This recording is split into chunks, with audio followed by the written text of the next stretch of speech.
নমস্কাৰ এয়া নিউজ কেন ষ্টুডিঅ'ত মই কৃপাঞ্চল ৰাজবংশী খবৰ প্ৰথমটো কাইলৈ বাক্সাৰ তামুলপুৰত অনুষ্ঠিত হ'ব অসম বিধানসভাৰ উপনিৰ্বাচন সমষ্টিটোৰ ৩২২টা ভোট কেন্দ্ৰত ২১,১৭,৩৪২ জন ভোটাৰে ভোটদান কৰি নিৰ্ণয় কৰিব ৬ গৰাকী প্ৰাৰ্থীৰ ভাগ্য ইতিমধ্যে জিলা সদৰ মুছলপুৰত স্থাপন কৰা ষ্ট্ৰং ৰুম চৌহদৰ পৰা নিৰ্বাচন আয়োগে নিয়োগ কৰা প্ৰিজাইডিং আৰু পুলিং বিষয়াসকল ৰাওনা হৈছে তামুলপুৰলৈ ভোটগ্ৰহণ শুদ্ধ আৰু শান্তিপূৰ্ণভাৱে অনুষ্ঠিত কৰিবলৈ ইতিমধ্যে প্ৰশাসনে তামুলপুৰ সমষ্টিত ৩২২ গৰাকী প্ৰিজাইডিং আৰু ৯৬৬ গৰাকী পুলিং বিষয়া নিয়োগ কৰিছে সেইদৰে সমষ্টিটোত ৭টা মডেল ভোট কেন্দ্ৰৰ লগতে ৭টা মহিলাই পৰিচালনা কৰা ভোট কেন্দ্ৰ থাকিব আনহাতে নিকা আৰু শান্তিপূৰ্ণভাৱে ভোটগ্ৰহণ অনুষ্ঠিত কৰিবলৈ আৰক্ষী আৰু অৰ্ধসামৰিক বাহিনীক নিয়োগ কৰা হৈছে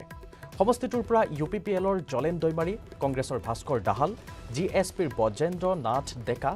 VPIৰ ৰাজকুমাৰ বড়োৰ লগতে নিৰ্দলীয় ক্ৰমে গণেশ কছাৰী আৰু যশৱন্ত চৌহানে প্ৰতিদ্বন্দ্বিতা কৰিছে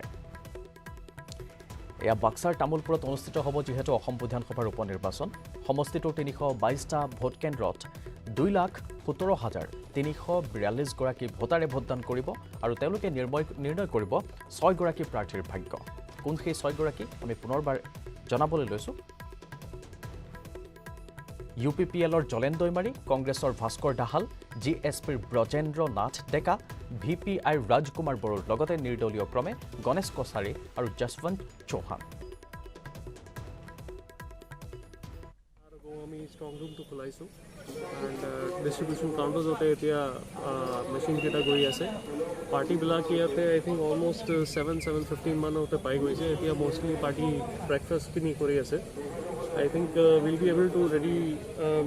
ready to dispatch everything by 1:30. Our security to এনেকৈ আছে ইয়াতে 2 section state armed police থাকিব আৰু এটা কি কয় 12 জনৰ পাৰ্টি এটা CAPF থাকিব এটো ভেনিউ ওপৰতে থাকিব DFMD তিনিফালে দিয়া হৈছে আৰু প্ৰত্যেক পোলিং পাৰ্টি লোকেশনৰ লগতে হাফ সেকশন CAPF টো যাব যিহেতু কাইলৈ অনুষ্ঠিত হ'ব ৰাজ্যৰ 5টা বিধানসভা সমষ্টিৰ উপনিৰ্বাচন ব্যাপক তৎপৰতা দেখা গৈছে উপনিৰ্বাচনৰ হ'বলগীয়া 28 নম্বৰ গোসাইগাঁও বিধানসভা সমষ্টিটো গোসাইগাঁও জিলা নিৰ্বাচনী কাৰ্যালয়ত ব্যস্ত হৈ পৰিছে প্ৰিজাইডিং আৰু পুলিং বিষয়াসকল গোসাইগাঁও জিলা নিৰ্বাচনী কাৰ্যালয়ত 28 নম্বৰ গোসাইগাঁও বিধানসভা সমষ্টিৰ ভোটগ্ৰহণ কেন্দ্ৰৰ দায়িত্বত থকা প্ৰিজাইডিং আৰু পুলিং বিষয়াসকল ইতিমধ্যে জিলা নিৰ্বাচনী কাৰ্যালয়ত উপস্থিত হৈ কণ্ট্ৰল ইউনিট বেলট ইউনিট আৰু VVPAD লৈ ভোট কেন্দ্ৰলৈ ৰাওনা হ'বলৈ সাজু হৈছে গোসাইগাঁও বিধানসভা সমষ্টিৰ 285টা ভোটগ্ৰহণ কেন্দ্ৰৰ বাবে 357 গৰাকী প্ৰিজাইডিং বিষয়া আৰু 1071 গৰাকী পুলিং বিষয়া ইতিমধ্যে EVM গ্ৰহণ কৰি নিজ নিজ গন্তব্যস্থানলৈ ৰাওনা হৈ আছে ইয়াৰে 47টা ভোটগ্ৰহণ কেন্দ্ৰ আৰু 12টা সহায়ক ভোটগ্ৰহণ কেন্দ্ৰ ধুবুৰী জিলাৰ তামাৰহাট আৰু গোলকগঞ্জ আৰক্ষী থানাৰ অধীনত পৰিছে উল্লেখযোগ্য যে 28 নম্বৰ বিধানসভা সমষ্টিত 97,672 গৰাকী পুৰুষ 92,966 গৰাকী মহিলা ভোটাৰে ভোটদান কৰাৰ লগতে মুঠ 1,90,640 গৰাকী ভোটাৰে ভোটদান কৰিব উল্লেখযোগ্য যে গোসাইগাঁও বিধানসভা সমষ্টিৰ 30 অক্টোবৰ তাৰিখে অনুষ্ঠিতব্য উপনিৰ্বাচন সুচাৰুৰূপে পৰিচালনা কৰিবলৈ সমষ্টিটোক 6টা মণ্ডল আৰু 28টা খণ্ডত ভাগ কৰা হৈছে আনহাতে ইয়াৰে 32টা ভোটগ্ৰহণ কেন্দ্ৰক স্পৰ্শকাতৰ হিচাপে চিহ্নিত কৰাৰ বিপৰীতে 6টা ভোটগ্ৰহণ কেন্দ্ৰক অতি স্পৰ্শকাতৰ ভোট কেন্দ্ৰ হিচাপে চিনাক্ত কৰা হৈছে অফিচাৰ হয় এতে মোৰ ওচৰতে অক্সিগুৰি LP স্কুল 784 নম্বৰ অক্সিগুৰি LP স্কুল প্ৰিজাইডিং হয় মোৰ 3জন পুলিং অফিচাৰ আছে first polling second polling third polling আমি সবে আহি পাইছোঁ ইতিমধ্যে এই বাই ইলেকশ্যনত আমি ভাবিছোঁ আশা ৰাখিছোঁ এইবাৰ মানে নিকাকৈ আমাৰ নিৰ্বাচন পৰিচালনা কমিটি যিসকল আছে মেনেজমেণ্টত আমাৰ চাব ডিভিজনেল অথৰিটি তেখেতসকলৰ মেনেজমেণ্টটো ভালেই পাইছোঁ ইতিমধ্যে আমি দেখিছোঁ ধুনীয়াকৈ এৰেঞ্জমেণ্ট এটা কৰিছে আমাৰ কাৰণে আমি আশা ৰাখিছোঁ সুকলমে আমাৰ ভোটদান পাৰ হৈ যাব আৰু ৰাইজৰো যথেষ্ট ভোটদান হ'ব বুলি এইবাৰ আমি গম পাইছোঁ বা আশা কৰি আছোঁ গতিকে সুচাৰুৰূপে আমি নিৰ্বাচনৰ কামখিনি পৰিচালনা কৰিব পাৰিম বুলি মোৰ এটা বিশ্বাস আমি জনাই আহিছোঁ 30 অক্টোবৰত ৰাইজে নিৰ্ণয় কৰিব 31 গৰাকী প্ৰাৰ্থীৰ ভাগ্য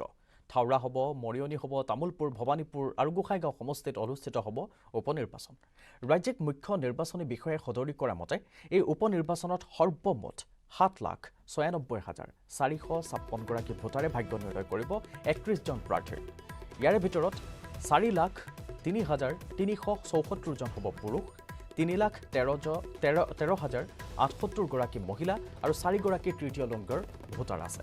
সাৰ্ভিস ভোটাৰ আছে ইয়াতে 3,165 গৰাকী থাউৰা মৰিয়নি তামুলপুৰ ভবানীপুৰ আৰু গোখাইগাঁৱত অনুষ্ঠিত হ'বলগীয়া উপনিৰ্বাচনত সৰ্বাধিক ভোটাৰ থকা সমষ্টিটো হ'ব তামুলপুৰ সমষ্টিৰ ভোটাৰৰ সংখ্যা হৈছে 2,17,532 গৰাকী ভোটাৰৰ সংখ্যা সৰ্বনিম্ন হ'ব থাউৰা সমষ্টিত থাউৰাৰ ভোটাৰৰ সংখ্যা হৈছে 1,15,971 গৰাকী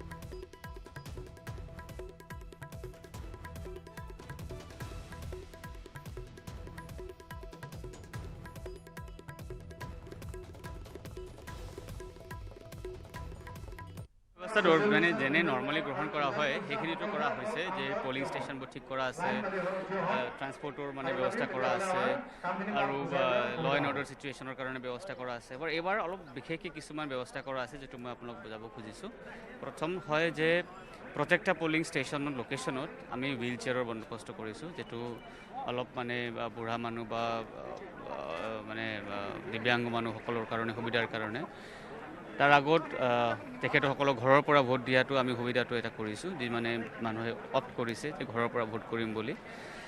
তাৰ বাহিৰত আমি কিছুমান টিম এটা মোবাইল টিমো ৰাখিছোঁ উইথ হুইল চেয়াৰ যে তেখেতসকলে মানুহৰ ঘৰৰ পৰাতো মানে পলিং ষ্টেচনলৈকে আনি দিব পাৰে যদি তেনেকুৱা তেখেতসকলে বিচাৰে তাৰ বাহিৰত ছিকিউৰিটি ক্ষেত্ৰতো এইবাৰ মানে অলপ বিশেষ কিবা ব্যৱস্থা কৰা আছে যে প্ৰত্যেকটা পলিং ষ্টেচনত এতিয়া হাফ ছেকশ্যনকৈ ফ'ৰ্চ আছে আৰু তাৰ বাহিৰতো ছেক্টৰ জোনেল অফিচাৰৰ তাত ফ'ৰ্চ আছে OC-সকলক আমি বেলেগ কোনো কামত লগোৱা নাই তেখেতসকল সব ল এণ্ড অৰ্ডাৰ ডিউটিতে আছে তেখেতসকলৰ তাত এডিশ্যনেল ফ'ৰ্চ দিয়া আছে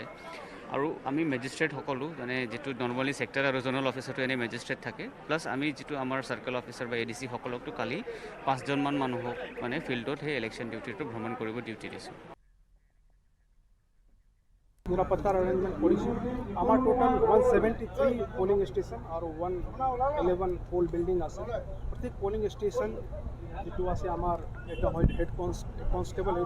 বা হোমগার্ড দি কভার হবে আর প্রত্যেক পোলিং বিল্ডিংত হাফ সেকশন আর্ম ফোর্স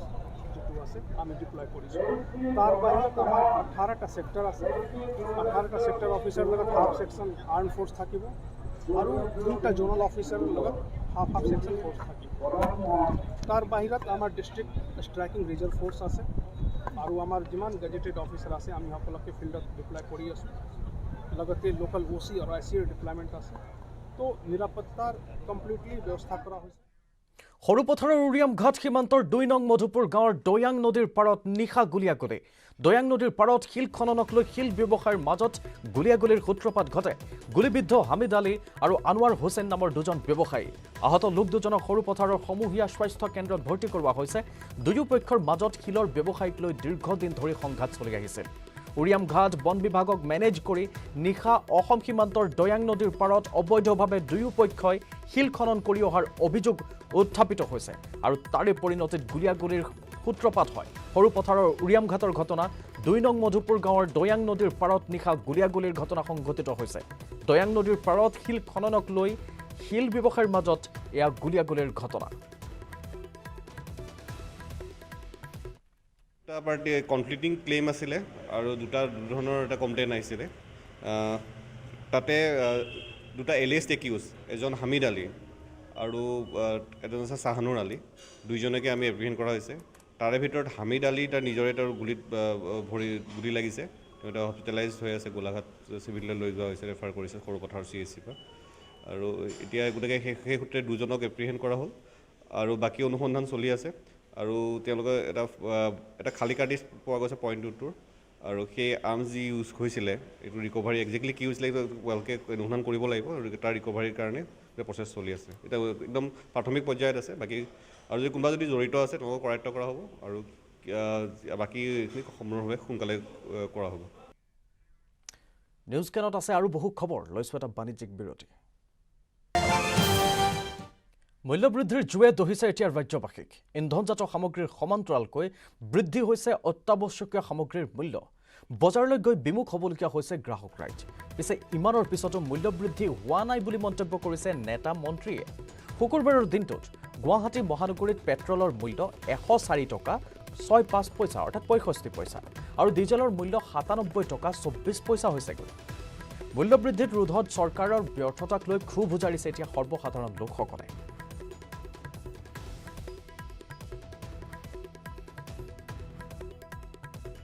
যদি চলি থাকে মানুহৰ দেখোন জীয়াই থকা বুলি মানে কেনেকুৱা ধৰণৰ এটা পৰিস্থিতি আহিব ধৰিব পৰা নাই আৰু মানে আটাইতকৈ হয়তো ভুগিছে যিখিনি দুখীয়া শ্ৰেণীৰ মানুহখিনি দামটো চবৰে কাৰণে কি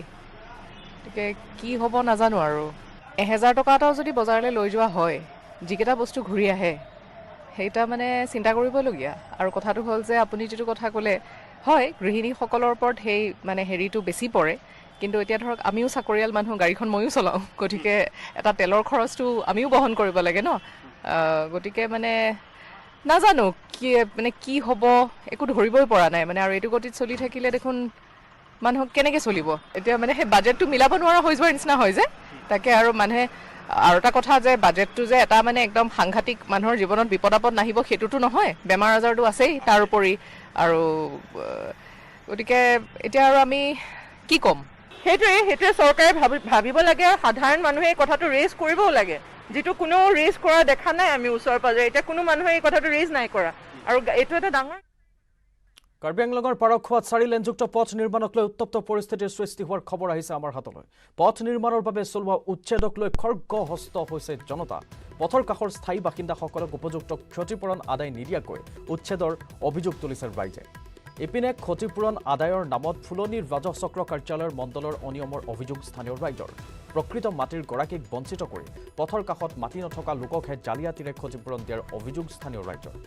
প্ৰকৃত মাটিৰ গৰাকীক উপযুক্ত ক্ষতিপূৰণ আদায় নিদিয়া পৰ্যন্ত উচ্ছেদ বন্ধ ৰখাৰ দাবী ৰাইজৰ ক্ষতিপূৰণ নিদিয়া পৰ্যন্ত 4 লেনযুক্ত পথৰ বন্ধ ৰখাৰো হুংকাৰ ভুক্তভোগী লোকসকলৰ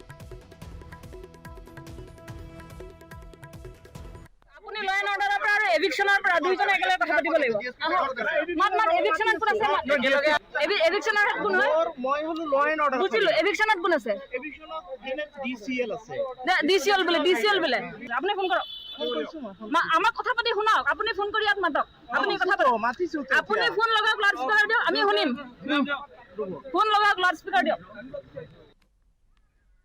মেঘালয়ৰ এখন সৰু গাঁও এই গাঁওখন ৰাজ্য আৰু দেশৰ বাবে স্বচ্ছতাৰ ক্ষেত্ৰত এক বিৰল নিদৰ্শন হৈ পৰিছে পৰিৱৰ্তনৰ এই কাহিনী লিখিছে স্বচ্ছ ভাৰত মিছন আৰু গাঁওখনৰ প্ৰতিগৰাকী লোকে স্বচ্ছ ভাৰত মিছনে এই গাঁওখনক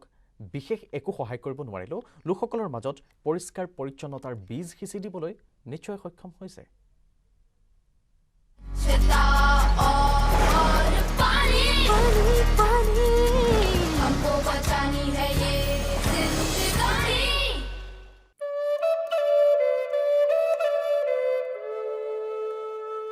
I am pleased to welcome you to this village of Lightmansau, which is located in Malayam Community and Rural Development Block in East Khasi Hills district of the state of Meghalaya. I am proud to introduce you to this village for the reason that this village has become a model for the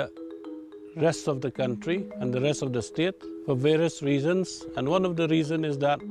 although the village is a small village having only around 45 numbers of families, they have been able to make themselves a village that has attained a very high standards of cleanliness and sanitation in individual level and also at the community level. Jingwan jong ka Swachh Bharat Mission kala long ka jingmen to yangi kum kinong shong shnong bat kala ai ka jinghikai yangi kum no bangin nang ban le khoi bat ning kong e ka bang kong san ka long ba ngin nang ban ba ngin let shaban ngin let pan khana hapo ki pan khana om ngin let shabar shaki cloud ki shaki jakai ki bom dei ban bangin let bat kumjo ru ka ai ka hikai ning kong shwaya nga kumno bangan nang ban hikai elagi jong ki khun ki kti begin long ki bale khoi begin yo ya ka jingkwa jingkhia ka ba bit ka ba biang swachhata aur pani humko bachani hai ye zindagani নিশ্চয় এয়া হৈছে আমাৰ অনন্য উত্তৰ পূব ভাৰত আৰু ইয়াৰ লগে লগে বিদায় ল'ব লাগিব নিউজ স্কেনৰ পৰা নমস্কাৰ